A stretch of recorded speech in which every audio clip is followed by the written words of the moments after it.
irmãos não estão me ouvindo pela caixa porque houve um contratempo lá na mesa, mas nossos irmãos e amigos que estão na internet estão ouvindo. Então, eu vou procurar projetar bem a minha voz para que todos possam ouvir bem o que nós estaremos meditando.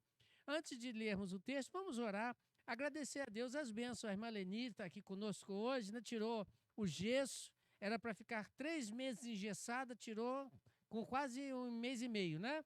Isso é uma benção, aquele negócio perturba mesmo, eu sei como é que é, né? Gesso, né? E os irmãos que fizeram aniversário, né? Tem o pastor, né? Como já foi dito, a irmã Jerusa, o pastor Carlos César, que fez mais um aninho de vida, é o mais velho também, né? Fez 30 anos, os outros têm 15, 20. E batismo também, a irmã Fátima, a diaconisa Fátima, está dizendo que fez aniversário de batismo. Eu vou fazer o seguinte, aqueles que têm aniversário para agradecer a Deus por mais um ano de vida, ou batismo, ou casamento, fica de pé aí, vamos lá. Aqueles que fizeram aniversário de batismo, casamento, nascimento, conversão, olha quantas pessoas aí, tá?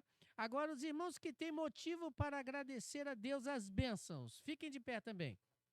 Fiquem de pé. Eu já estou de pé, não tem como, né? Não tem como ficar mais de pé. Né? Vamos orar, agradecer a Deus essas muitas bênçãos que Deus tem nos dado, levantado, né? E posteriormente tem mais coisas a dizer, né? Nós vamos dizer depois. Vamos orar e agradecer a Deus.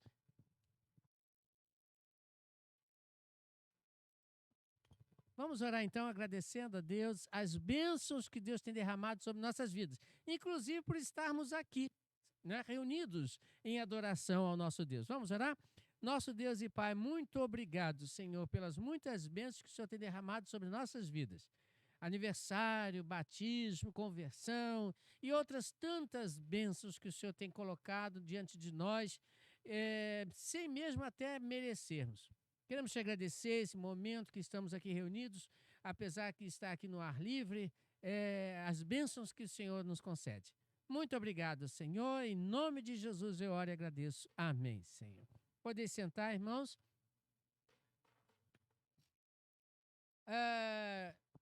Nós estamos iniciando o mês da EBD. O irmão sabia disso?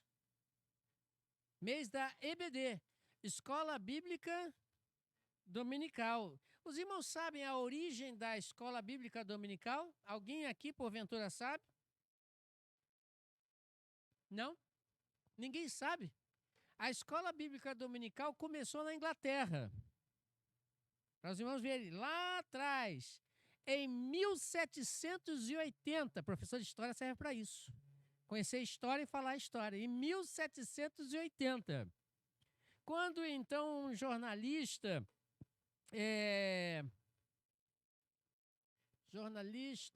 eu sou bom de nome, os irmãos sabem disso, né? Mas vou lembrar. Jornalista Robert, ele vendo as crianças, né, trabalhando, porque naquela época criança pequena era considerado adulto pequeno. Então eles bem trabalhavam, semana toda, horário integral. E eles, no domingo, que era o dia de descanso, né, ou que eles tinham folga, eles ficavam à toa. Eles não estudavam, ficavam à toa, e ele se incomodou com isso. Esse irmão nosso, anglicano, inclusive, ele se incomodou em ver as crianças largadas, pequenas, não estudando, né? E principalmente a Bíblia. Foi quando ele teve a excelente ideia de reunir algumas irmãs, algumas mulheres, para junto ir na casa daquelas crianças, falar com seus pais e então convidá-los a participar da EBD, Escola Bíblica Dominical, em ênfase à Palavra de Deus. Depois também associado àquilo, ensinando educação, leitura e outras coisas mais. E ali surgiu a EBD. Os irmãos terem uma ideia da importância do ensino da Palavra de Deus, 12 anos depois de que foi criada a Escola Bíblica Dominical, quase ninguém era mais preso por cometer crimes. Olha como a coisa foi longe. 12 anos depois, não existia praticamente nenhum criminoso. Olha a importância do estudo da palavra de Deus. A importância que muitas das vezes nós não damos e não participamos deste momento tão gostoso em que podemos aprender mais da palavra de Deus. E quando nós deixamos de lado o estudo, nós corremos um grande risco de, pela história mesmo, de aumento da criminalidade, aumento da violência e, sobretudo, o aumento, ou melhor dizer, né, o afastamento das pessoas de Deus. Vamos abrir nossas Bíblias, irmãos, no texto de Apocalipse. Apocalipse, capítulo 2, versículo 18 a 19. Carta de Cristo, através de João, à igreja de Tiatira. Carta, né, uma das 7 cartas das escritas às igrejas da Ásia Menor, e uma delas é Tiatira. Tiatira, cidade de Tiatira, Apocalipse 2, versículo 18 a 29. Diz assim, os irmãos estão escutando bem aí atrás, não estão? Ótimo. Ao anjo da igreja em Tiatira escreve: estas são as palavras do Filho de Deus, cujos olhos são como chama de fogo e os pés como bronze reluzente. Conheço as suas obras, o seu amor, a sua fé, o seu serviço e a sua perseverança. E sei que você está fazendo mais agora do que no princípio. No entanto, contra você tenho isto: você tolera Jezabel, aquela mulher que se diz profetiza. Com os seus ensinos, ela induz os servos à imoralidade sexual e a comerem alimentos sacrificados aos ídolos. Dê-lhes tempo para que se arrependesse da sua imoralidade sexual, mas ela não se arrepende, não quer se arrepender. Por isso vou fazê-lo padecer grande sofrimento aos que cometem adultério com ela, a não ser que se arrependam das obras que ela pratica. Matarei os filhos dessa mulher. Então todas as igrejas saberão que eu sou aquele que sonda mentes e corações, e retribuirei a cada um de vocês de acordo com as suas obras. Aos demais que estão em Tiatira, a vocês que não seguem a doutrina dela e não aprenderam com eles, dizem os profundos segredos de Satanás, digo, não porei outra carga sobre vocês. Então, somente apeguem-se com firmeza aos que vocês têm, que até que eu venha, até que aquele que vencer e fizer a minha vontade até o fim, darei autoridade sobre as nações. Eles a governará com cetro de ferro e as despedaçará a um vaso de barro. Eu lhes darei a mesma autoridade que recebi, a autoridade do meu Pai. Também lhe darei a estrela da manhã.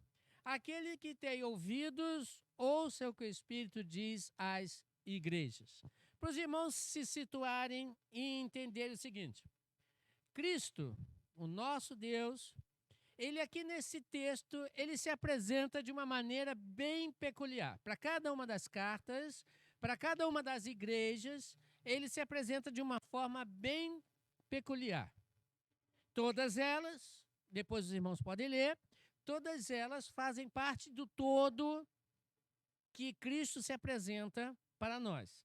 Mas em detalhe aqui, vejam, ele se apresenta de uma maneira interessante. Versículo 18, deixe a Bíblia aberta, né? Porque não temos aqui o data bênção, né? Então deixe a Bíblia aberta, ninguém feche, né? Celular, Bíblia aberta, e acompanhe comigo. No versículo 18, é dito que ele se apresenta como? Versículo 18, ele se apresenta como aquele que tem os olhos de fogo, de chamas.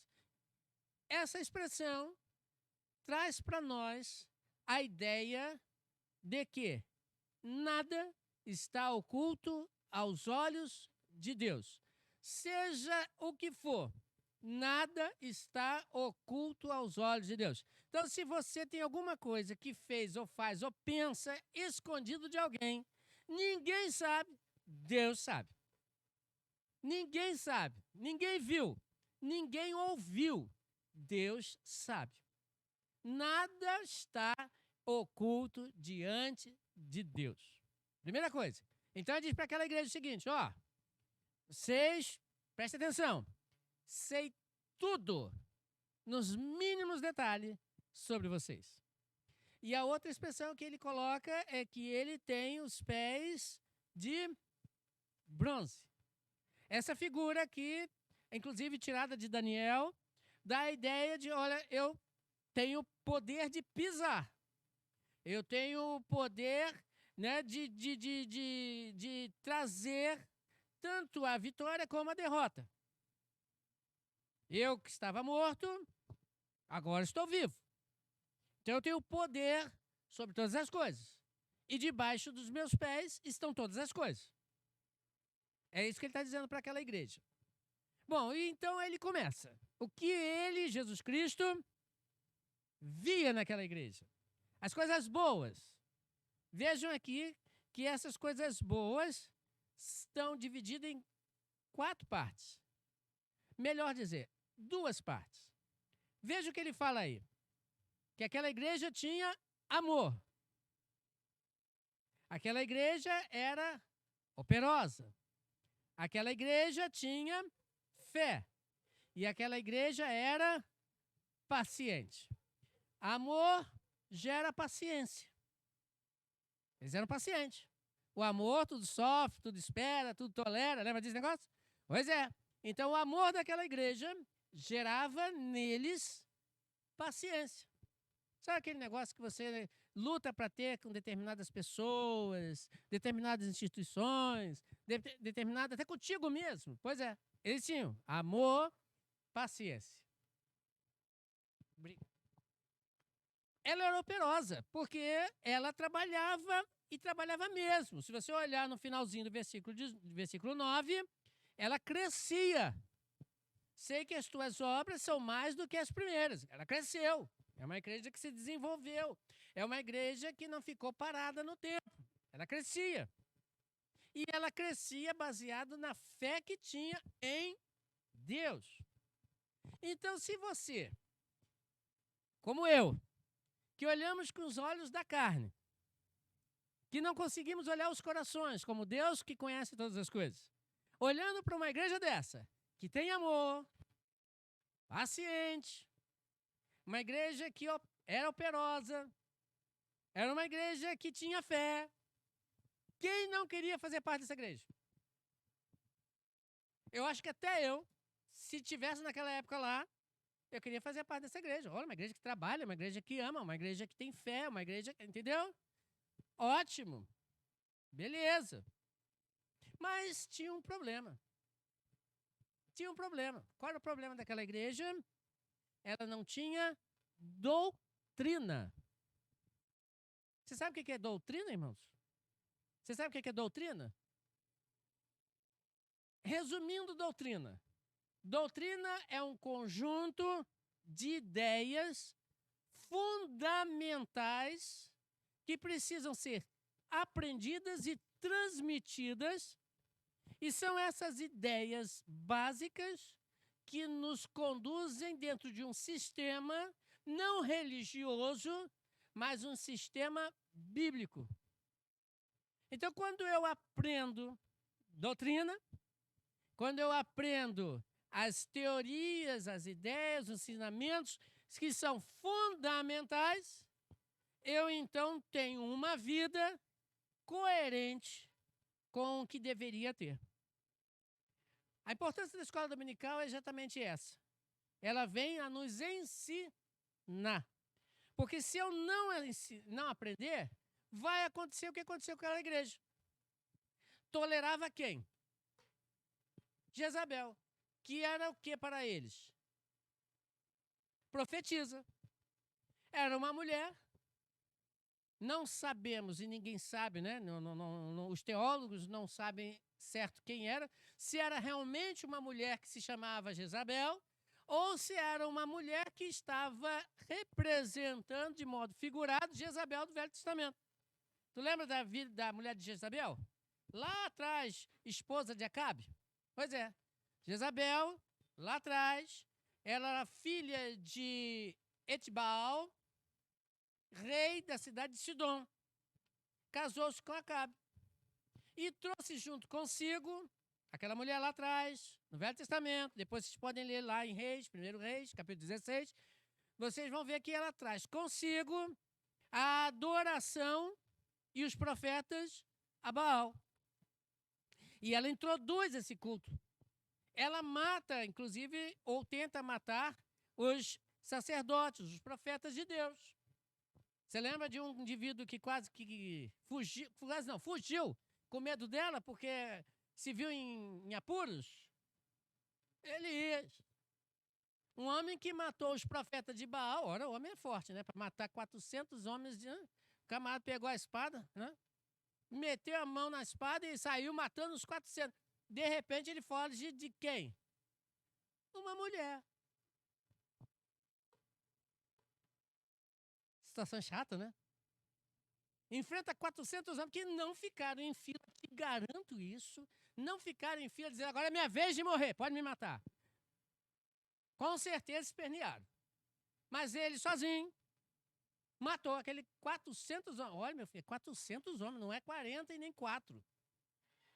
E de repente o homem com uma mulher mete o pé. Cá para nós aqui, cuidado, homens, as mulheres são poderosas, hein? Cuidado, hein? Vacila não, hein? Demole. Hã? Mas veja, este homem, esta mulher, aliás, perdão, ela leva o povo de Deus à idolatria. Lá atrás. E aqui, de forma parecida, porque aquela igreja não tinha doutrina, ela introduziu também o culto ao comer das carnes sacrificadas e também como diz o texto, a prostituir-se. Diga-se, faça um parênteses aqui bem grandão. Alguns dizem que se prostituir era prática sexual. Pode até ser. Mas a tendência do texto não era isso somente. Pode até ter. Não era isso. Aqui no texto dá a ideia de prostituição contra Deus. Você sabe que quando o povo se rebela contra Deus, vão a outros ídolos, vão a outros deuses.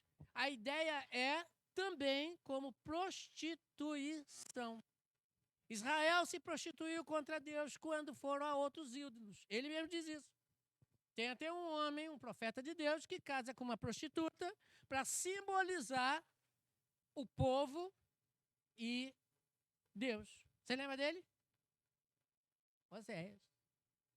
Imagine, Oséias, Deus chega para ele, meu camarada, presta atenção. Você vai casar com uma prostituta para simbolizar a degeneração do povo de Deus em relação a Deus. Então, se era prostituição, sexo, se não era prostituição, sexo, mas idolatria, o contexto leva à ideia de que aquela igreja estava vivendo uma realidade que não existia doutrina de Deus. Isso é importante. Eles não estavam aprendendo, pelo contrário, você leu comigo, você vê que lá é dito que eles estavam aprendendo nas profundezas dos segredos de Satanás. Olha só, uma igreja amorosa, uma igreja paciente, uma igreja paciente, producente, uma igreja que trabalhava, produzia, crescia, mas estava longe dos ensinamentos de Deus. Estava longe. Ainda bem que não eram todos, mas estavam longe. E então diz Deus o seguinte, olha, não é por aí não. Não é por aí, não. A coisa vai ficar feia, a coisa vai ficar estreita. E aí aquela frase linda no final, que até quarta-feira citei no culto de oração. Quem tem ouvidos, ouça. E o que Cristo quer dizer para nós com esse texto? Para nos ajudar, vamos abrir agora nossas Bíblias em Atos. Atos dos Apóstolos, capítulo 16. E vamos ler a história de uma mulher também de Tiatira. Atos 16, 6 a 15. Ela também é de Tiatira. E aí a gente vai entender o contexto, por que aquela igreja se degenerou tanto. Atos 16, 6 a 15. Depois de lida a palavra de Deus, deixa as Bíblias abertas. Paulo e seus companheiros viajaram pela região da Frígia e da Galácia, tendo sido impedidos pelo Espírito Santo de pregar a palavra na província da Ásia. Quando chegaram à fronteira de Mísia, tentaram entrar na Bitínia, mas o Espírito de Jesus os impediu. Então contornaram a Mísia e desceram a Troade. Durante a noite, Paulo teve uma visão na qual um homem da Macedônia estava em pé e lhe suplicava: passe a Macedônia e ajuda-nos. Depois que Paulo teve essa visão, preparamos-nos imediatamente para partir para a Macedônia, concluindo que Deus nos tinha chamado para lhes pregar o Evangelho. Partindo de Troade, navegamos diretamente para Samotrácia e no dia seguinte para Neápolis. Dali partimos para Filipos, na Macedônia, que é a colônia romana e a principal cidade daquele distrito. Ali ficamos vários dias. No sábado, saímos da cidade e fomos para a beira do rio, onde esperávamos encontrar um lugar de oração. Sentamos-nos e começamos a conversar com as mulheres que se haviam reunido ali. Uma das que ouviram era uma mulher temente a Deus chamada Lídia, vendedora de tecido de púrpura da cidade de Tiatira. O Senhor abriu seu coração para entender a mensagem de Paulo. Tendo sido batizada com os seus de sua casa, ela nos convidou dizendo: se o Senhor me considera um crente no Senhor, uma crente no Senhor, venha ficar em minha casa, e nos convenceu. Agora vamos pegar uma pessoa da cidade de Tiatira. Se membro daquela igreja foi ou não, não sei.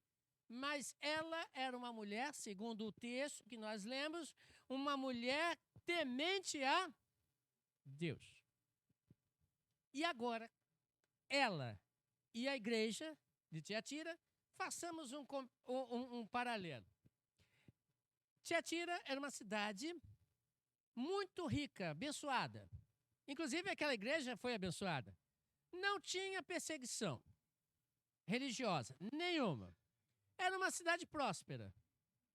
Ali tinha muitos que trabalhavam com tecido, muitos que trabalhavam com outras áreas de comércio. Era uma cidade rica, abençoada. É uma igreja que vivia numa cidade tranquila, sem perseguição, como outras que, inclusive, sofriam perseguição. Morria-se pessoas perseguidos por Satanás e seus enviados. E ali não, ali era uma cidade maravilhosa. Só que tinha um grande problema. O pessoal lá tinha dinheiro. Né? Não é igual a nossa realidade hoje, não. Né? Só que tinha um grande problema naquela cidade. Lá havia, naquela cidade, os comerciantes, da qual muitos eram participantes da igreja, havia um problema sério chamado sindicato. Não é o sindicato que é problema. Não é isso, por favor. Se algum sindicalista me ouvir, vai achar que eu sou contra o sindicato. Não é isso, não. Lá existia grupos dos sindicatos, vamos dizer assim, do comerciante, dos que trabalhavam com exportação, com os que trabalhavam com relação a roupas, tinturas, até metalurgia. Para fazer parte, o comerciante tinha que fazer parte desse grupo, para poder crescer, para poder se desenvolver. E estes comerciantes, esses sindicatos, tinham lá os seus deuses particulares, não muito diferente de hoje. Dizem o pessoal que existe padroeiro dos navegantes, padroeiro dos não sei de quê, padroeiro não sei de que lá. Tem uma opção de padroeira por aí, dentro desse contexto religioso, desse contexto, aliás, de mercado. E ali os comerciantes tinham que participar para serem bem-sucedidos. Agora imagine você comerciante, tem alguns aqui, né? Você comerciante, tem que frequentar essas reuniões, que não eram simples reuniões, mas sim cultos a entidades. E nesses cultos a entidades se sacrificavam e comiam-se as carnes destes animais sacrificados.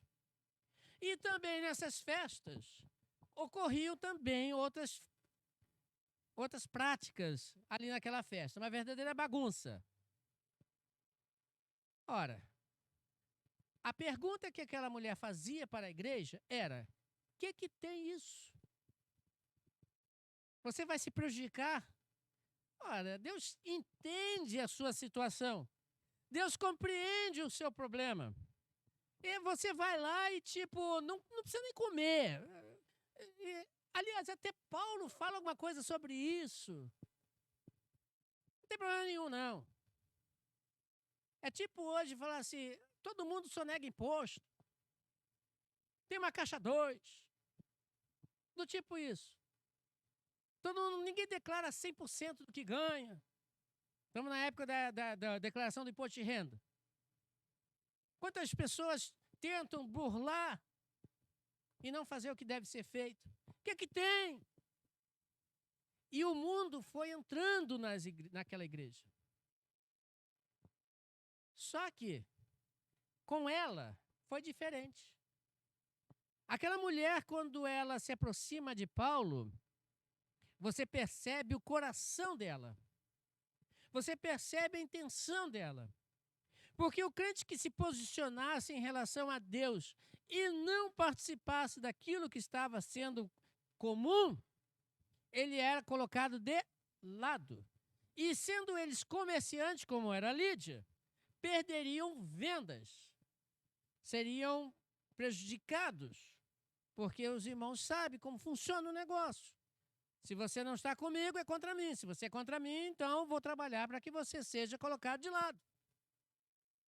Mas aquela mulher, Lídia, não teve nenhum problema quanto a isso. Veja que lá no versículo 14, vendedora de púrpura, de roupas, famosa, ela chega e é bem claro, dito por Deus, que ela era temente a Deus. O que é ser temente a Deus, irmãos? O que é ser uma pessoa temente a Deus? Você sabe o que é ser temente a Deus? Hã? Não é ter medo de Deus, não é isso não. Ter medo de Deus tem a ver alguma coisa, mas tem mais. Hã? Sim, ter a sua vida entregue a Deus, mas também tem uma... Isso, temente é obedecer. Obedecer a Deus sabendo que se não obedecer, haverá o quê? Consequências. Você já leu aquele texto que Deus castiga quem ama? Você já leu? E você só é castigado, quem é pai sabe muito bem disso, quem é mãe, só se castiga, e aliás filho também, né? Só se castiga quem o quê? Quem perece, desobedeceu. Então veja bem, se Deus nos ama, Ele quer nosso bem, você precisa entender que para viver uma vida diante de Deus sem consequências trágicas, como uns castigos, temos que ser temente. Obedecer. Obedecer o quê? As leis de Deus. Os seus ensinamentos. Então, veja, quando nós paramos para obedecer à lei de Deus, nós não somos castigados. Aí vem a questão. Você conhece as leis de Deus? Agora vem ela. Você conhece, não é os 10 mandamentos. Não matarás, não furtarás, não é isso. Também é. Mas você conhece as leis de Deus? Jesus Cristo certas vezes disse que as pessoas erram, pecam, porque não conhece. Aí alguém poderia até dizer, pastor, mas é muita coisa. E eu digo, realmente o é. Mas enquanto nós estamos aqui, nós vivemos uma vida de constante aprendizado. Hoje você pode errar por não conhecer. Aprendeu a lição, amanhã toca-se o barco. Até o próximo aprendizado. É um constante. Isso é um processo. Um processo de amadurecimento, de crescimento. Então, quando eu não valorizo o estudar a palavra de Deus, eu estou dizendo o seguinte para Deus: eu não quero aprender. Eu não quero. Sofro as consequências, mas eu não quero aprender, não estou afim. E hoje, diferente de alguns anos atrás, nós estamos abandonando o estudo da palavra de Deus. Devagarinho, mas estamos. Devagarinho estamos deixando de lado. E nós precisamos ter coragem. Veja o que Lídia faz logo depois que ela ouve Deus, abre o seu coração e aceita Jesus Cristo. Veja lá no versículo 15. Logo no início do versículo 15. O que acontece com ela? É batizada. E com o pessoal da sua casa. Ela estava dizendo publicamente que não está nem aí para os sindicatos de suas práticas. Ela não está nem aí para aquele pensamento de idolatria, de participação da idolatria. Ah, mas vai sofrer as consequências. Ora, o meu Deus é maior. E quem disse que neste mundo nós vamos viver uma vida 100% tranquila?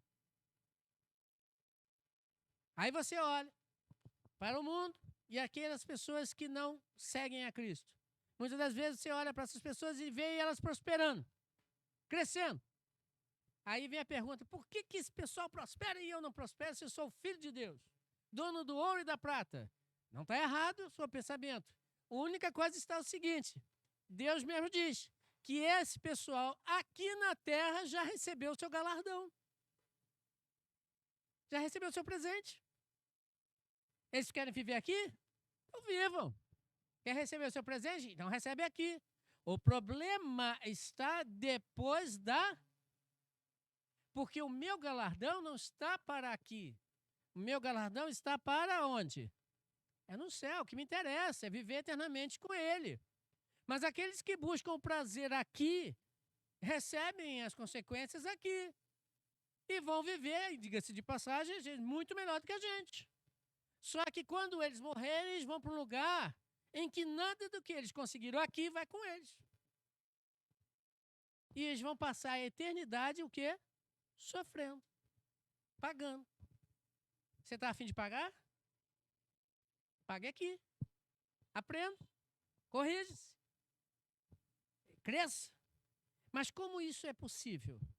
Lá em João, capítulo 16, versículo 13, Jesus Cristo diz o seguinte para nós, para você e para mim, quando ele estava para voltar aos céus: mas quando o Espírito da verdade, que é o Espírito Santo de Deus, vier, ele os guiará em toda a verdade. Não falará de si mesmo, falará apenas o que ouvir e lhes anunciará o que está por vir. Então Jesus está dizendo para você o seguinte: aprenda. Aprenda com a pessoa certa. Quem é a pessoa certa? O Espírito Santo. Ele que vai nos convencer do pecado, da justiça e do juízo de Deus. Ele que vai nos conduzir naquilo que foi dito e ensinado por Jesus Cristo.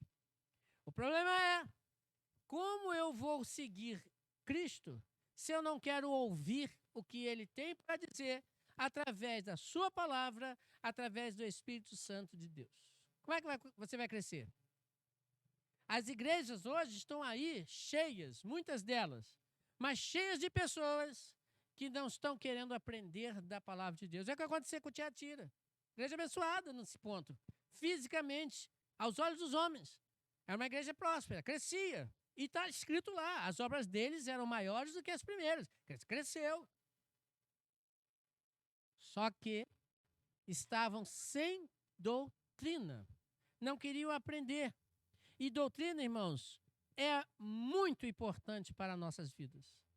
Tão importante que Paulo, escrevendo a sua primeira carta aos Coríntios, capítulo 3, 11, ele diz o seguinte: porque ninguém, diz Paulo, pode colocar outro alicerce, outro fundamento, além do que está exposto, que é Jesus Cristo. 1 Coríntios 3,11.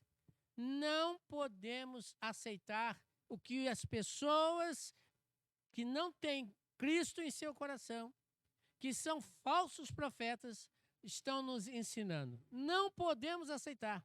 Diga não. Mas estude a palavra, porque assim você vai conhecer o que Cristo está lhe dizendo, não o que o homem está falando. Porque, de repente, irmãos, às vezes, por não estarmos bem preparados, podemos até falar uma besteira. Mas quem está estudando e você tem a Bíblia na mão, pode conferir. Você pode ver. Pode falar, não está escrito isso não. Não é bem assim não. Certa vez eu estava ouvindo um pastor de nome, até bons anos atrás, pregando uma mensagem linda, uma mensagem, como o pessoal diz aí, poderosa. Né? E eu estava escutando, gostando muito da mensagem, aprendendo inclusive. Mas quando chegou no final da mensagem, na conclusão da mensagem, ele me sai com uma frase que eu nem me lembro mais qual era. Eu, peraí, como é que é? Não, tem alguma coisa errada. Não é isso que a Bíblia fala. E eu fui conferir. Eu fui tirar a prova dos 7, como o pessoal fala, né? Fui tirar a prova dos 9, aliás. Obrigado. Tá vendo? Até eu erro. A prova dos 9. Fui ver se é verdade. Né? Fui ver, verificar. E não estava nada daquilo escrito na Bíblia. Agora, se eu fico com aquilo como se fosse verdade, porque não conhecia a palavra de Deus, o que aconteceu comigo? Errar. Isso aí, errar. Precisamos nos dedicar, irmãos, ao estudo da palavra de Deus, aprender o que Cristo tem para nos ensinar, a verdadeira doutrina. E a verdadeira doutrina, irmãos, não é religiosa. Não é religiosa. A verdadeira doutrina é Bíblia. É a palavra de Deus. Porque tem muitas pessoas que vivem religiosidade, mas não vivem a palavra de Deus. Então nós precisamos aprender, dentro da palavra, o que Cristo tem para nos ensinar, porque assim seremos mais do que vencedores, mais do que felizes, mais do que bem-sucedidos no reino de nosso Deus. Que Deus possa nos abençoar. E não desprezem ao estudo da palavra de Deus, a EBD, que lá atrás, 1700 e quanto, quem lembra? 1780, vocês aprenderam a lição, né? Pelo um jornalista chamado... Vocês são melhor do que eu, tá vendo? E hoje tem pra caramba isso aqui. Né? Robert, que se preocupou, um anglicano, que se preocupou com as crianças. E 12 anos depois, não tinha mais violência. O que está acontecendo no mundo? Falta de quê? Estudo da palavra. Vida. Estão precisando ouvir. Aprender a palavra de Deus. E quanto menos nós nos dedicamos a aprender, menos vivemos. Menos vivendo, menos passando. Menos passando, mais violência. Inclusive dentro das nossas próprias casas. Que Deus possa nos abençoar e nos ajudar a entender a verdade que Deus quer nos ensinar. Vamos orar? Nosso Deus e Pai, muito obrigado, Senhor, porque o Senhor nos dá o privilégio de estudar a Tua palavra. Mesmo diante de tantas situações, o Senhor nos permite e nos concede tempo, nos concede sabedoria, nos concede tantas coisas para que possamos estudar. Que nós venhamos, então, aproveitar esses momentos, aproveitar esses instantes em que podemos estudar a Tua palavra, meditar na Tua palavra, para que possamos crescer cada vez mais. Muito obrigado, Senhor, pela Tua igreja. Muito obrigado por aqueles que se dispõem a também ensinar a Tua palavra, que muito tem nos ensinado das Tuas verdades, para que nós não venhamos a caminhar em terrenos distantes e venhamos assim sofrer as consequências. Muito obrigado, Senhor, por tudo. Em nome de Jesus eu oro e agradeço. Amém. Estamos chegando ao final, né? Vamos cantar? Tem alguma música? vai ter comunicação. Estamos chegando ao final, né? Quero agradecer a todos. Logo mais à noite estaremos aqui, se Deus nos permitir, também para adorar ao nosso Deus. Amém? Que Deus possa abençoar. E logo depois nós teremos então a nossa assembleia, nosso culto administrativo. É rápido, são poucos assuntos e estaremos trazendo para os irmãos. Os irmãos que puderem ficar, fiquem. Quem não puder, que Deus os abençoe. E logo mais à noite estaremos juntos para adorar ao nosso Deus.